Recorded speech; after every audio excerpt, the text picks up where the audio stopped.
ആലപ്പുഴ എന്ന് കേൾക്കുമ്പോൾ തന്നെ നമ്മുടെ മനസ്സിലേക്ക് വരുന്നത് വയലുകളും കായലുകളും ഹൗസ് ബോട്ടുകളും വള്ളംകളിയും ഒക്കെയാണ്.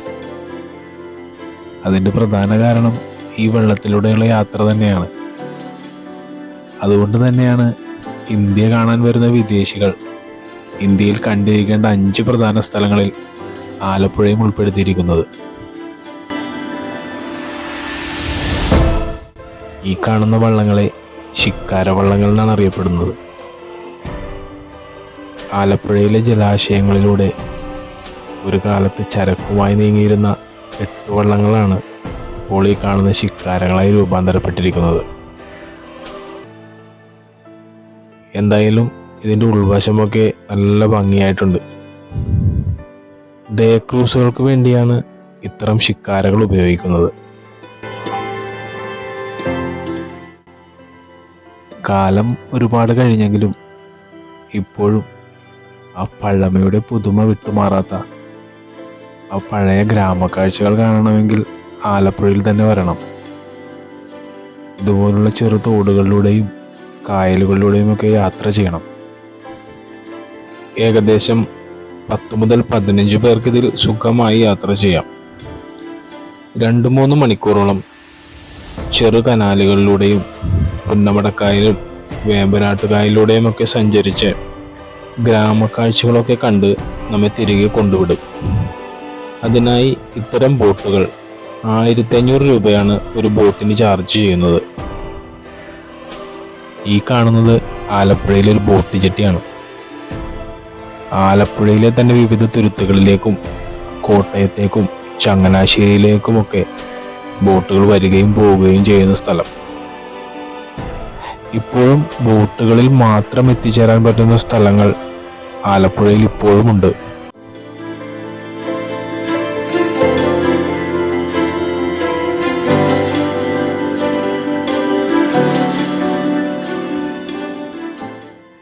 സി കുട്ടനാട് എന്ന് പറയുന്ന കേരള ഗവൺമെന്റിന്റെ ഒരു ബോട്ടാണിത്. ഏകദേശം 11 മണിയോടെ ആലപ്പുഴയിൽ നിന്നും പുറപ്പെട്ട് ആലപ്പുഴയിൽ വിവിധ കാഴ്ചകളൊക്കെ കണ്ട് ഏകദേശം 5 മണിയോടെ തിരികെ എത്തുന്ന ഒരു ബോട്ട് സർവീസാണിത്.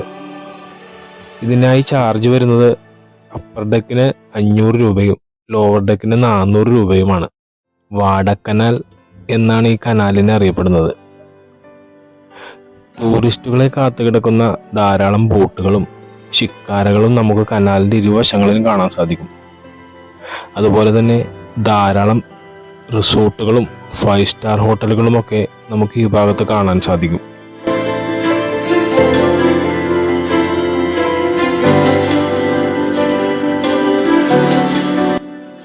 കിഴക്കിന്റെ വെനീസ് എന്നാണല്ലോ ആലപ്പുഴയെ വിശേഷിപ്പിക്കപ്പെടുന്നത്.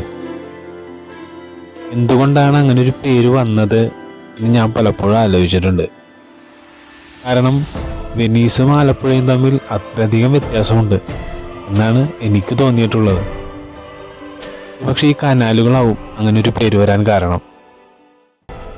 കായലിനോട് ചേർന്ന് തന്നെ ധാരാളം വീടുകളും നെൽപ്പാടങ്ങളും കായലിന്റെ ഇരുവശങ്ങളിൽ നമുക്ക് കാണാൻ സാധിക്കും. ഈ വീടുകളൊന്ന് ശ്രദ്ധിച്ചാൽ നമുക്ക് അറിയാൻ സാധിക്കും, ജലനിരപ്പിലും താഴെയാണ് ആ വീടുകൾ നിൽക്കുന്നത്.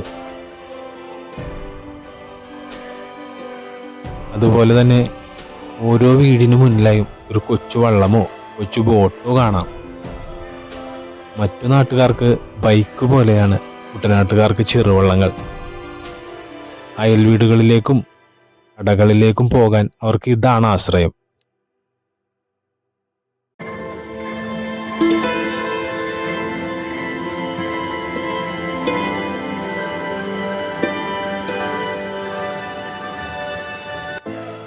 ഈ കാണുന്നത് ഒരു ലഘു ഭക്ഷണശാലയാണ്. സാധാരണ ഇതുവഴി വരുന്ന മിക്ക ശിക്കാര ബോട്ടുകളും ഇവിടെ നിർത്തി ലഘുഭക്ഷണങ്ങളൊക്കെ കഴിച്ചിട്ടാണ് യാത്ര തുടരുന്നത്.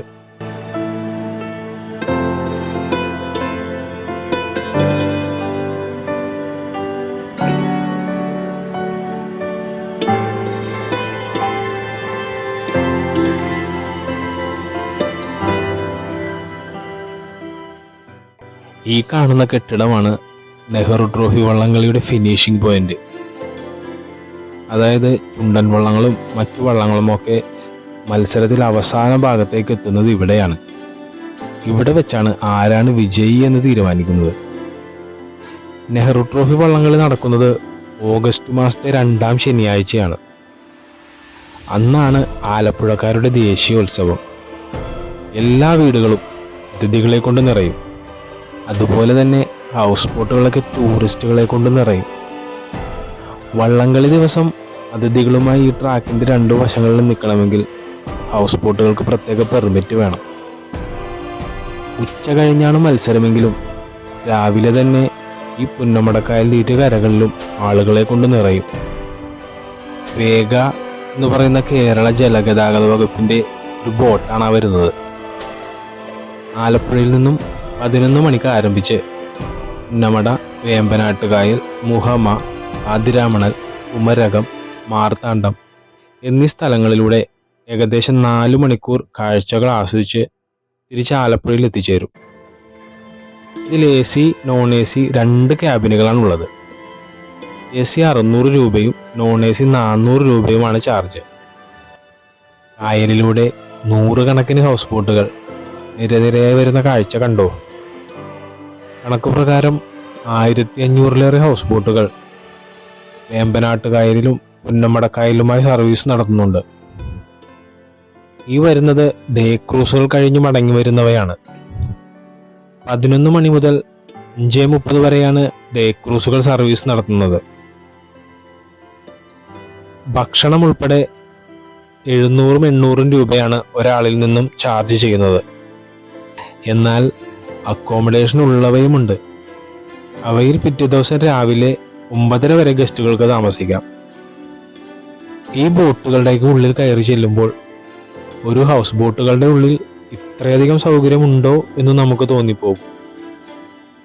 ഒരു കാലത്ത് ഈ നദികളിലൂടെ അരിച്ചാക്കുമായി വന്നിരുന്ന കെട്ടുവള്ളങ്ങളാണ് ഇപ്പോൾ ടൂറിസത്തിന്റെ വലിയ ആകർഷണമായി മാറിയിരിക്കുന്ന ഹൗസ് ബോട്ടുകളായിരിക്കുന്നത്. സീസണിൽ ഈ ഹൗസ് ബോട്ടുകളുടെ ഒരു മുറിയുടെ വാടക 8,000 രൂപയാണ്. അതായത് ഡിസംബർ മുതൽ മാർച്ച് വരെയാണ് ഇവിടെ സീസൺ ടൈം. ഓഫ് സീസണിൽ അതനുസരിച്ച് കുറയുകയും ചെയ്യും.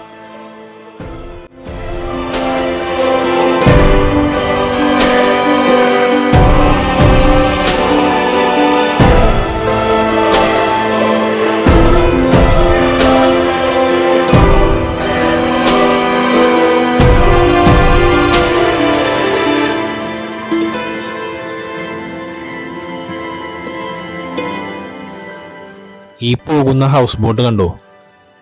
ഒരു ഇരുനില കെട്ടിടം വെള്ളത്തിലൂടെ ഒഴുകിപ്പോകുന്നത് പോലെയുണ്ട്. 8 ബെഡ്റൂമുള്ള ഒരു ഹൗസ് ബോട്ടാണിത്. സീസൺ ടൈമിൽ 8,000 രൂപയോളം ഒരു മുറിക്ക് വാടകയുണ്ട്. അതായത് 64,000 രൂപയോളമാണ് ഈ ഒരു ബോട്ടിന്റെ റേറ്റ് വരുന്നത്.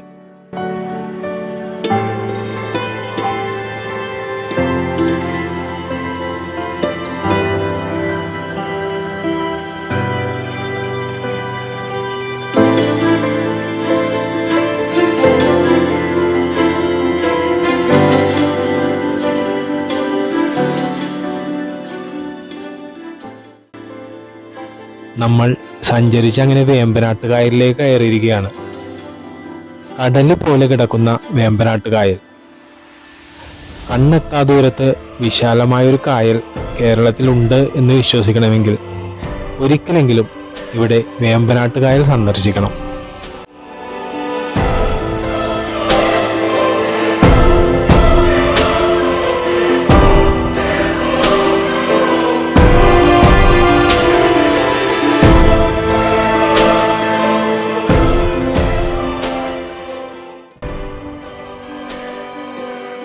ഇത്തരത്തിലുള്ള സ്പീഡ് ബോട്ടുകൾ ധാരാളം ഈ കായലിൽ കാണാൻ സാധിക്കും. ഇവര് ടൂറിസ്റ്റുകളുമായി പോകുന്ന ഹൗസ് ബോട്ടുകളെ ഇങ്ങനെ പിന്തുടരും. എന്നിട്ട് ഈ യാത്രക്കിടെ വില പേശി അവരെ ഇതിലേക്ക് കയറ്റും. പിന്നെ കുറച്ചു നേരം ടൂറിസ്റ്റുകൾക്ക് സ്പീഡ് ബോട്ടിൽ സഞ്ചരിക്കാം. വീണ്ടും തിരിച്ച് അവരെ ബോട്ടുകളിലേക്ക് കൊണ്ടുവിടുകയും ചെയ്യും.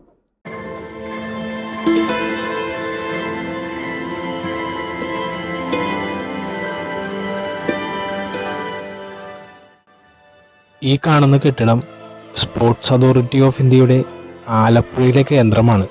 സായി എന്നറിയപ്പെടുന്ന സ്ഥാപനം.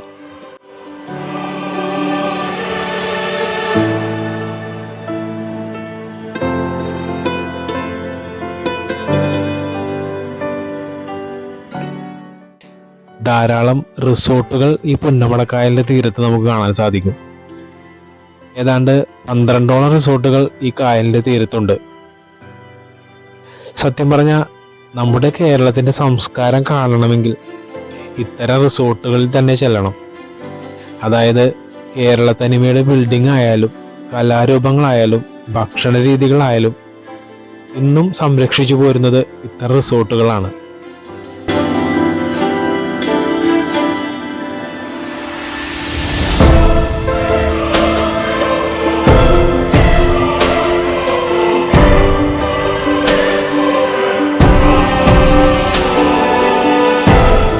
സമയം ഏതാണ്ട് ഇരുട്ടി തുടങ്ങി. ശിക്കാര ബോട്ടുകളും മറ്റു ബോട്ടുകളും എല്ലാം സർവീസ് അവസാനിപ്പിച്ച് വീടുകളിലേക്കും മറ്റും മടങ്ങുന്ന കാഴ്ച കാണാം.